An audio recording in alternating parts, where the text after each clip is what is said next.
യുഗപ്രഭാവൻ. ഒരായുസ്സുകൊണ്ട് പഠിച്ചു തീർക്കാൻ കഴിയാത്ത ഒരേ ഒരു ആചാര്യൻ മാത്രമേ ഭൂമിയിലേക്ക് അവതാരം ചെയ്തിട്ടുള്ളൂ. അതാണ് ശ്രീനാരായണ ഗുരുദേവൻ. ഗുരുദേവൻ്റെ മഹത് ജീവിതം ഒരു സാഗരമാണ്. അതിൽ നിന്നും ഒരു കുമ്പിൾ ജലം ഞങ്ങൾ ഇവിടെ സമർപ്പിക്കുന്നു. ഞങ്ങൾ പൻവേൽ യൂണിറ്റ് ഭക്തി പുരസ്സരം അവതരിപ്പിക്കുന്നു യുഗപ്രഭാവൻ.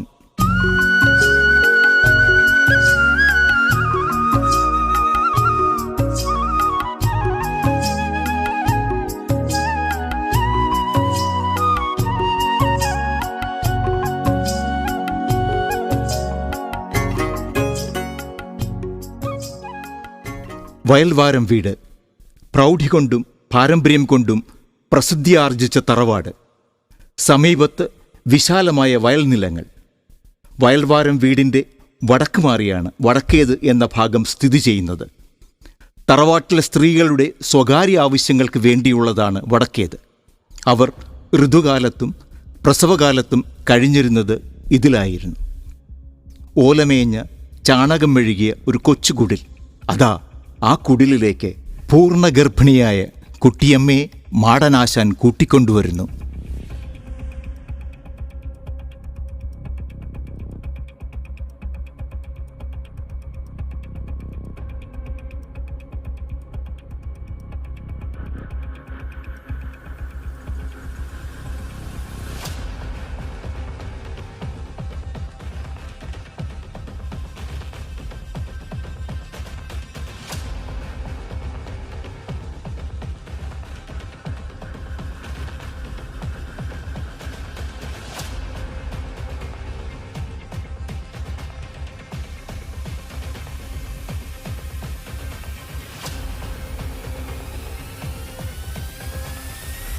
കുട്ടിയമ്മ പ്രസവിച്ച് ആൺകുഞ്ഞാണ്.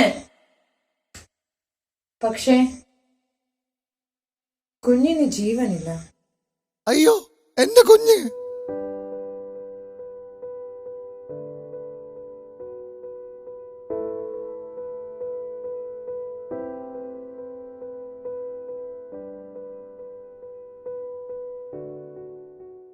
മാടനാശാനെ, വിഷമിക്കാതെ ഇരിക്കൂ. എല്ലാം ദൈവഹിതം പോലെ നടക്കൂ.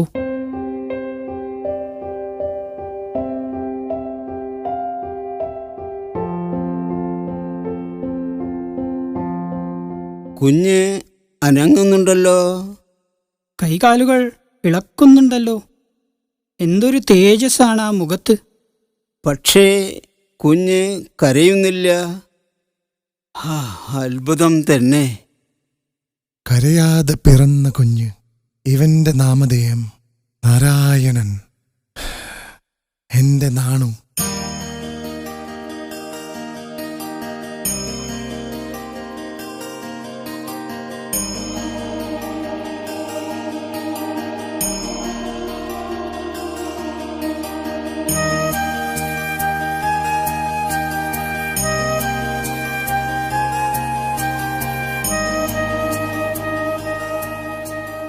ഭൂമിയിലേക്ക് പിറന്നു വീഴുന്ന ഓരോ ശിശുവും തൻ്റെ വരവും അറിയിച്ചുകൊണ്ടുള്ള ഒരു കരച്ചിലും ആയിട്ടാണ് ലോകത്തേക്ക് മിഴി തുറക്കുക. എന്നാൽ പിറവിയിൽ പോലും കരയാതെ ലോകത്തെ കൗതുകത്തോട് കണ്ട ആ കുട്ടി അസാമാന്യനാണെന്ന് അറിവുള്ളവർ മനസ്സിലാക്കി.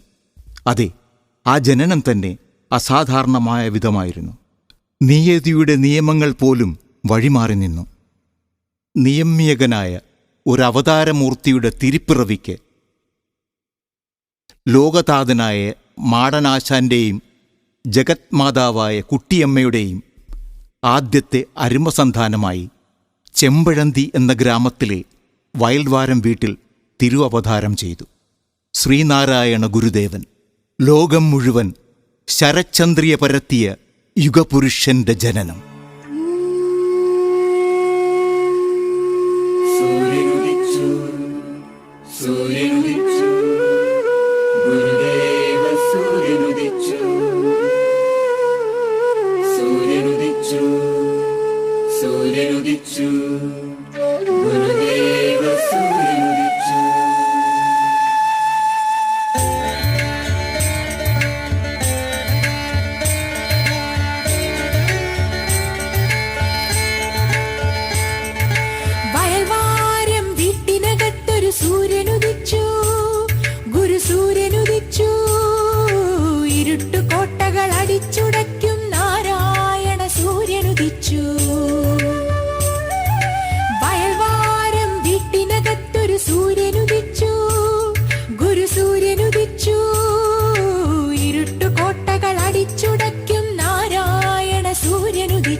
മണക്കൽ ക്ഷേത്രം.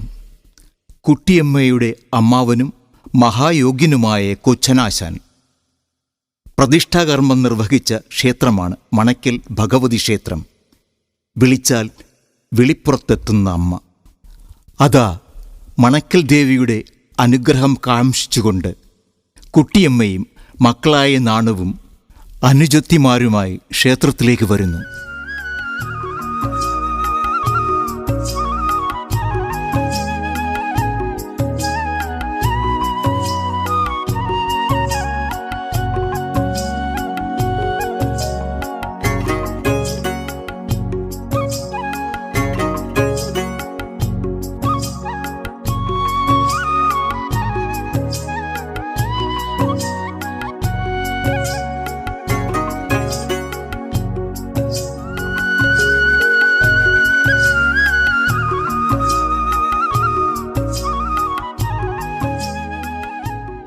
നാണു, നീ ഇതെന്താ ചെയ്തത്?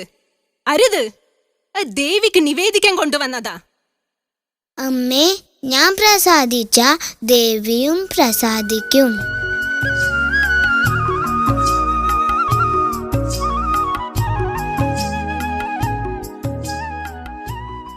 നാണു വളർന്നു.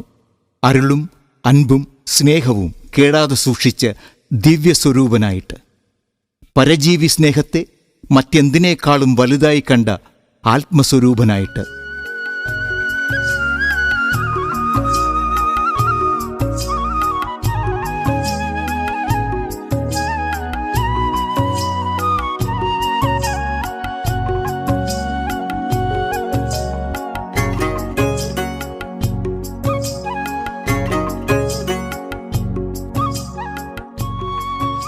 ഇവിടെ ആരുമില്ലേ?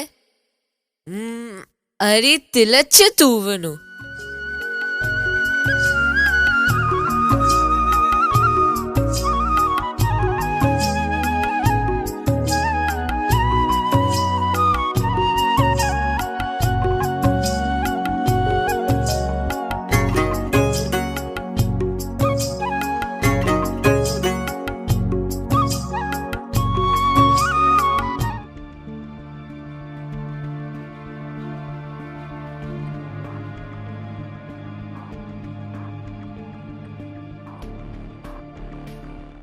നാണു, നീ പോലെ കുട്ടി എത്തേണ്ടി പോയി കുളിച്ച് ശുദ്ധി വരുത്തൂ. എന്തിനാ അമ്മാവ? അവരും മനുഷ്യരല്ലേ? കുട്ടിയമ്മേ, എന്താ അങ്ങളെ? കുട്ടിയമ്മേ, കുട്ടിയമ്മ ഇതൊന്നും കാണുന്നില്ലേ? നാണു, എന്താ നിന്റെ കയ്യിൽ കരി പുരണ്ടിരിക്കുന്നത്? അമ്മേ, കൂമുന്റെ കുരിൽ കണ്ണി തിളച്ചു മരുന്ന് തൂവുന്നുണ്ടായിരുന്നു. അടുത്ത എങ്കും ആരും കണ്ടില്ല. അതുകൊണ്ട് ഞാനത് വാങ്ങി വെച്ചു. നാണു, നീ പുലേക്കുടിയിൽ കേറി അശുദ്ധനായിരിക്കുന്നു. അത് മാത്രല്ല, നീ അവരെ കന്നിക്കലത്തെ തൊടുകയും ചെയ്തു. അങ്ങനെ ചെയ്യാൻ പാടില്ല. അമ്മേ, ഞാൻ ആ കണ്ണി വാങ്ങി വെച്ചില്ലെങ്കിൽ ആ പാവങ്ങൾ ഇന്ന് പട്ടിണി ആയി പോകുമായിരുന്നു. അതിനെക്കൊണ്ട് നമ്മൾ അവരെ ദ്രോഹിച്ച ദൈവം പോലും പൊറുക്കില്ല.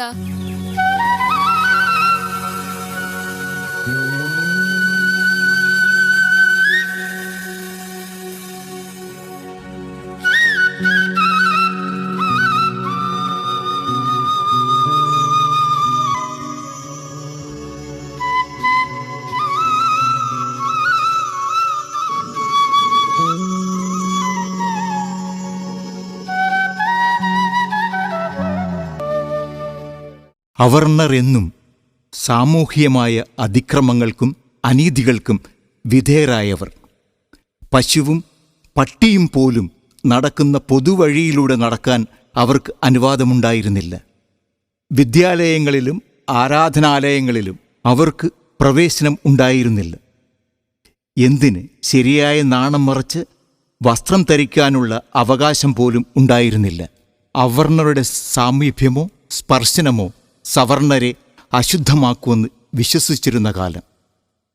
എന്നാൽ ജാതി എന്ന മിഥ്യാചാരത്തിൻ്റെ പേരിൽ ഒരു വിഭാഗം പാവങ്ങളെ തീണ്ടപ്പടകലേക്ക് വിരൽ ചൂണ്ടി നിർത്തിയിരുന്നത് അധർമ്മവും അനീതിയുമാണെന്ന് സമൂഹത്തിന് ബോധ്യമാക്കി കൊടുക്കാൻ കൊച്ചുനാണു കുട്ടിക്കാലത്തെ തന്നെ ശ്രമിച്ചിരുന്നു.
ദൈവികതയോടുള്ള ആഭിമുഖ്യവും സഹജീവികളോടുള്ള ആർദ്രതയും അനുതാപവും നാണുവിന് ജന്മസിദ്ധമായിരുന്നു. മറ്റുള്ളവരുടെ പെരുമാറ്റങ്ങളിലെ ഒരു തരത്തിലും ബന്ധപ്പെടുത്താനാവാത്ത വൈജാത്യങ്ങളെക്കുറിച്ച് ആ കുരുന്നു മനസ്സ് ചിന്തിച്ചിട്ടുണ്ട്. ആ ചിന്തകൾ ജീവിതത്തിൻ്റെ സത്യത്തിലേക്കും സത്തയിലേക്കുമുള്ള ആദ്യകിരണങ്ങളായി മാറി. അത് വെളിവാക്കുന്നൊരു സംഭവം ഇതാ. തറവാട്ടിലെ പ്രായമായ മുത്തശ്ശി മരണമടഞ്ഞു.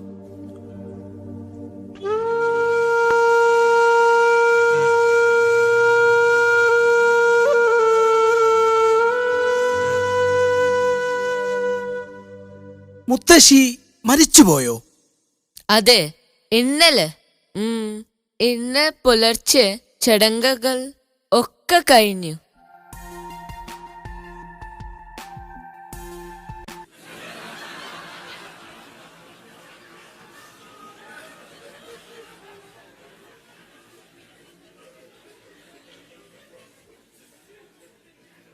നാണു എവിടെ? നാണു, നാണു മോനെ, അയ്യോ എന്റെ കുഞ്ഞിനെ കാണുന്നില്ലാലോ. അവൻ എവിടെ പോയി?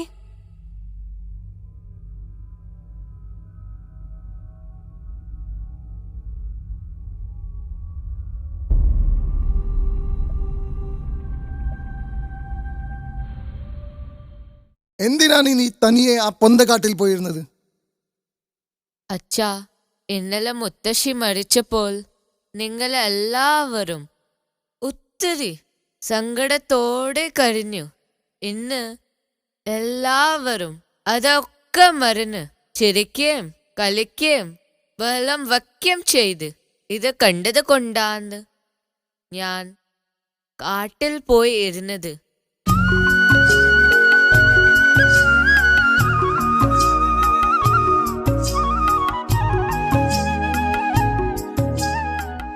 ഏകാന്തത തേടിയുള്ള ആദ്യ യാത്രയായിരുന്നത്. ദുഃഖത്തിൻ്റെയും സന്തോഷത്തിൻ്റെയും അതിർവരമ്പുകളുടെ അവ്യക്തതയിൽ ആ കുഞ്ഞു മനസ്സ് കുടുങ്ങിപ്പോയി. കണ്ണുകൊണ്ട് കാണുന്നതൊന്നും നിത്യമല്ല എന്ന തിരിച്ചറിവോ ശരീരവും നീർക്കുമുള പോലെ നിലയറ്റതാണെന്നുള്ള സത്യാവബോധമോ അതോ എല്ലാം സ്വപ്നതുല്യമായതാണെന്നോ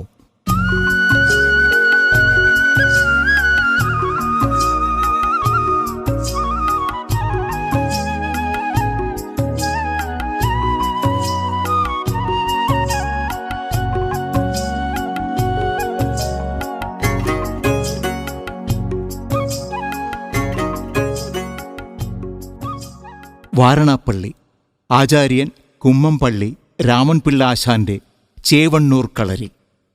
ജാതീകൃതമായ അയിത്തം നിഷ്കർഷയോടെ പാലിച്ചിരുന്ന ആളായിരുന്നു ആശാൻ. പല ജാതിയിൽപ്പെട്ട കുട്ടികൾ കളരിയിൽ പഠിക്കുന്നു. ജാതി വ്യവസ്ഥ അനുസരിച്ച് വേണം കളരിയിൽ ഇരിക്കാൻ. ഒരു ദിവസം നാണു സ്ഥാനം തെറ്റിയിരുന്നു. ഇത് കണ്ട സവർണകുലത്തിലെ കുട്ടികൾ ആശാനോട് പരാതിപ്പെട്ടു.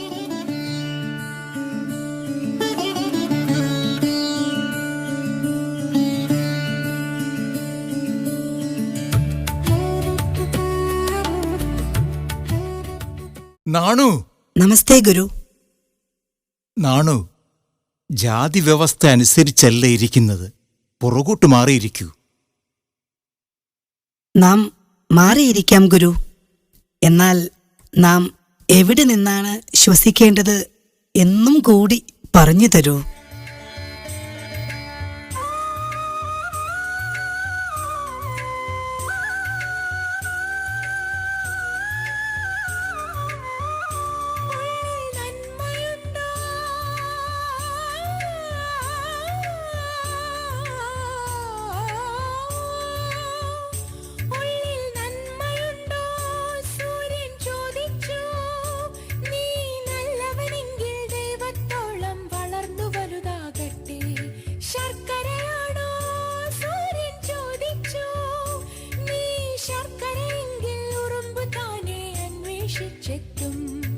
വയൽവാരം വീട്ടിനകത്തൊരു സൂര്യനുദിച്ചു, ഗുരുസൂര്യനുദിച്ചു.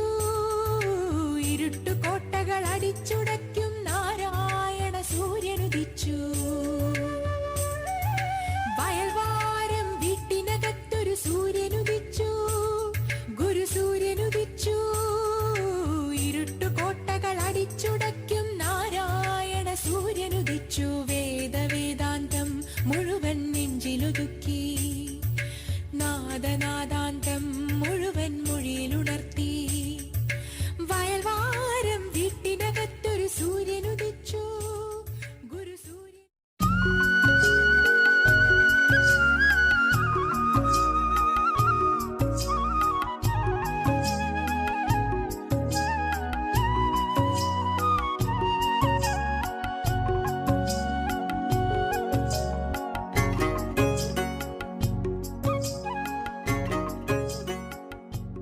മരുത്വാമല, ജനിമൃതി ദുഃഖങ്ങൾക്ക് സ്വയം ഔഷധമാകുന്ന ഹിമവാന്റെ ശിഖരഭൂമി. ഈ മലയ്ക്ക് ഒരു ഗർഭഗൃഹമുണ്ട്, പിള്ളത്തടം ഗുഹ.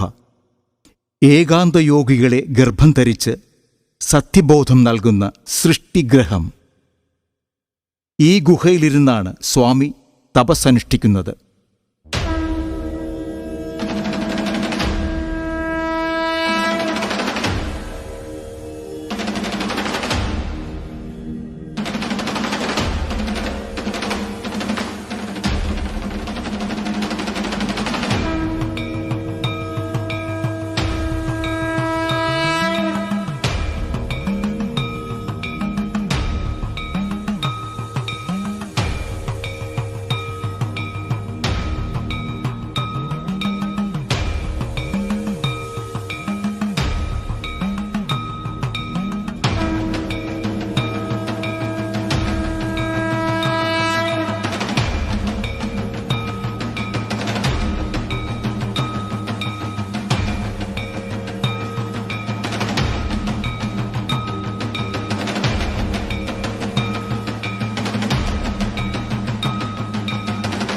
തപസ്സിനു ശേഷം മലയിറങ്ങി വന്നത് കേറിപ്പോയ നാണുസ്വാമിയായിട്ടല്ല, പ്രണവമറിഞ്ഞ് മുനിയായിട്ട്. ബ്രഹ്മത്തെ അറിഞ്ഞ് സ്വയം ബ്രഹ്മമായി മാറി. ഈശ്വരനെ അറിഞ്ഞ് ഈശ്വരൻ്റെ പ്രതിപുരുഷനായി മാറിയ ശ്രീനാരായണ ഗുരുവായിട്ടാണ്.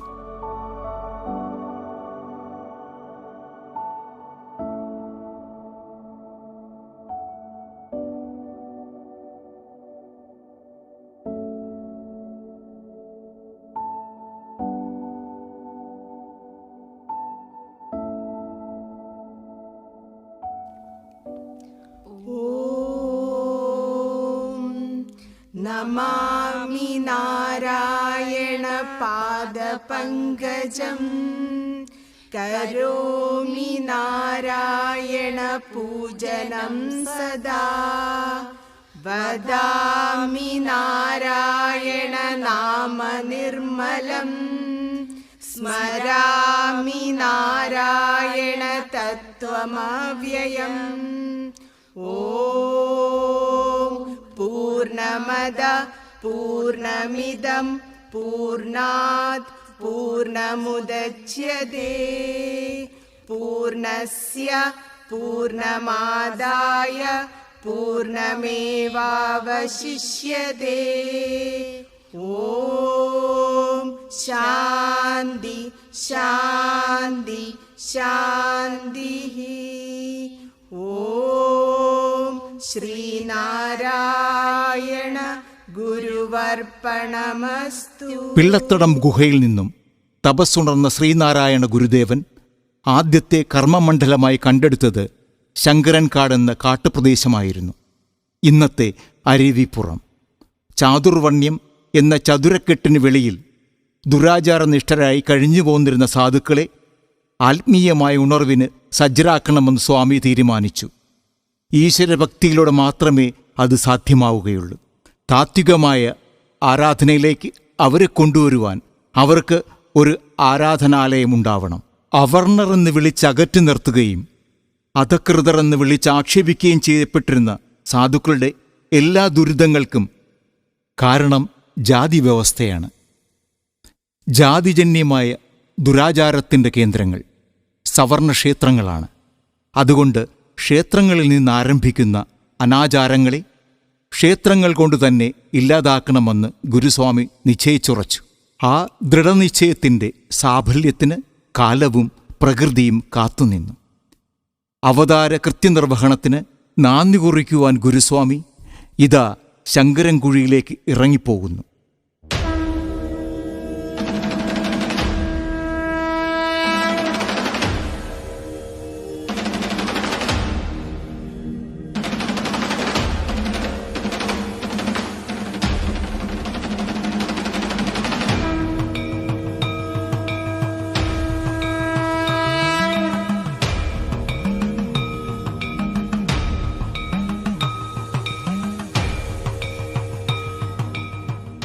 ശങ്കരൻകുഴിയിലേക്കാണ് ഗുരുസ്വാമി ഇറങ്ങിപ്പോയത്. അത്രയും അഗാധവും അപകടം പിടിച്ചതുമായ ഒരു കയം വേറെയില്ല. ഒരാൾക്ക് മുങ്ങിക്കിടക്കാൻ കഴിയുന്ന പരമാവധി സമയം കഴിഞ്ഞു. സ്വാമി പൊങ്ങി വരുന്നില്ല.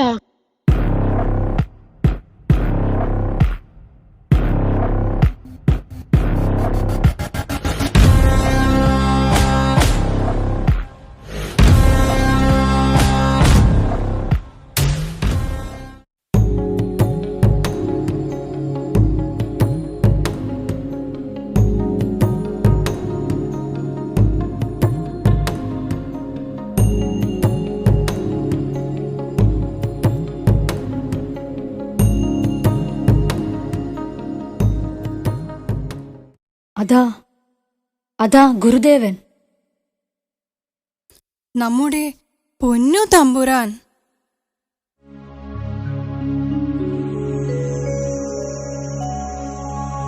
ഓം നമഃ ശിവായ. ഓം നമഃ ശിവായ. ഓം നമഃ ശിവായ. ഓം നമഃ ശിവായ. ഓം നമഃ ശിവായ. ഓം നമഃ ശിവായ.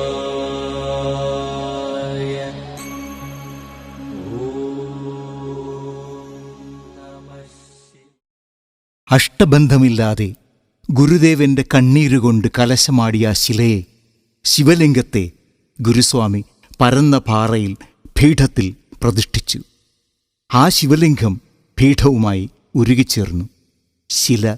ശിലയിൽ അലിഞ്ഞു ചേർന്നു. ജാതിഭേദം മതദ്വേഷം ഏതുമില്ലാതെ സർവരും, ജാതിഭേദം മതദ്വേഷം ഏതുമില്ലാതെ സർവരും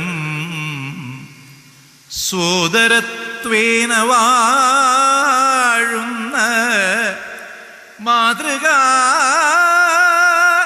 സ്ഥാനമാണിത്.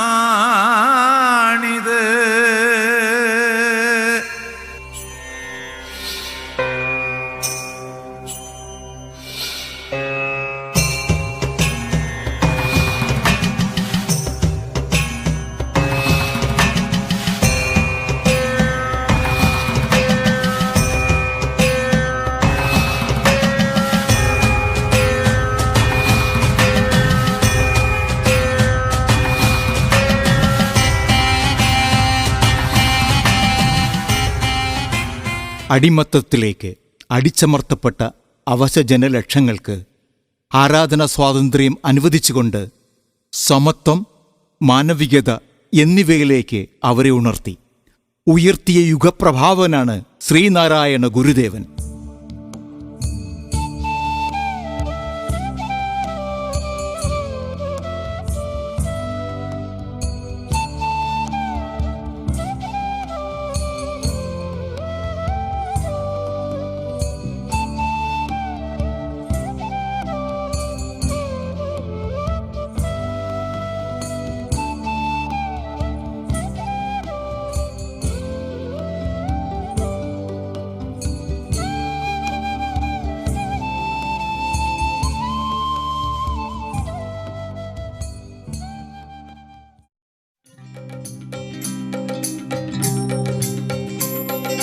ഗുരുദേവാ ഗുരുദേവാ ശ്രീനാരായണ ഗുരുദേവാ, ശിരസിൽ ശ്രീപാദ പുഷ്പങ്ങൾ ചൂടിയ ശിവഗിരി തേടി വരുന്നു ഞങ്ങൾ, ഗുരുകുലം തേടി വരുന്നു.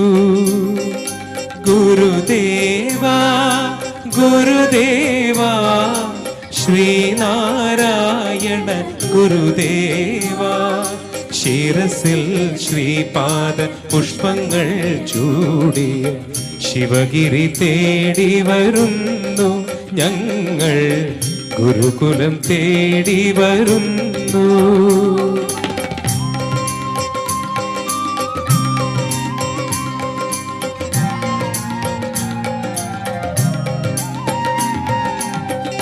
അദ്വൈതത്തിനെ പൂണൂലണിയിക്കും ആര്യമതങ്ങൾ കേൾക്കെ, അവരുടെ 1000 ദൈവങ്ങൾ കേൾക്കെ.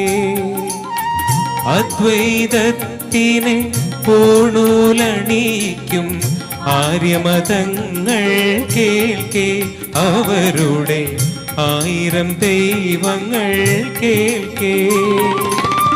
ഒരു ജാതി ഒരു മതം ഒരു ദൈവമെന്നൊരു തിരുക്കുറൽ പാടിയ ഗുരുദേവാ, ഒരു ജാതി ഒരു മതം ഒരു ദൈവമെന്നൊരു തിരുക്കുറൽ പാടിയ ഗുരുദേവാ, നിൻ തിരുനാമം ജയിക്കട്ടെ, നിന്റെ വെളിച്ചം നയിക്കട്ടെ, പുലരട്ടെ പുലരട്ടെ പുതിയൊരു ധർമ്മം പുലരട്ടെ. ശ്രീനാരായണ ഗുരുസ്വാമികളുടെ പാദങ്ങളിൽ ഞങ്ങളുടെ ഈ നൃത്തനാടകമാകുന്ന പാരിജാത പുഷ്പം സമർപ്പിക്കുന്നു.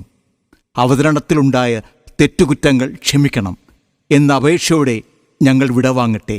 നന്ദി, നമസ്കാരം.